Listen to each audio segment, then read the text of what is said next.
Although Barry is marrying Mindy, he is still in love with Rachel. He goes out on a date with her again, which makes Rachel realize she may not be over him yet. When she tries to break up with him, she ends up having sex with him in his dentist's chair. Later, Mindy calls her to talk to her, and asks her to be her maid of honor, which Rachel accepts.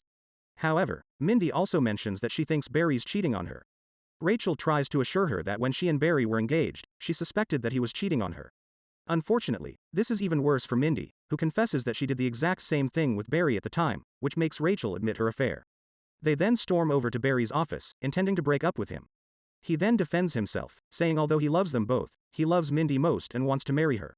When he leaves the office, Mindy tells Rachel she still wants to marry Barry, and Rachel agrees to remain her maid of honor.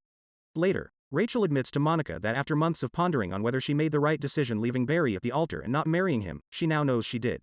Chandler is going nuts about a woman he likes but won't return his phone calls. Although they've only gone out on one date, he's reluctant to show her how needy he is, and tries to play cool over the phone.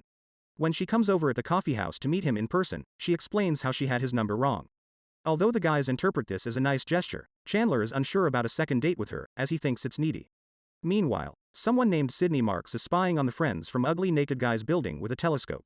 When Joey gets the phone number, he discovers that Sydney is a woman. It only takes a few words over the phone for their rage to go away, as they find her compliments charming enough to hold a civil conversation with her.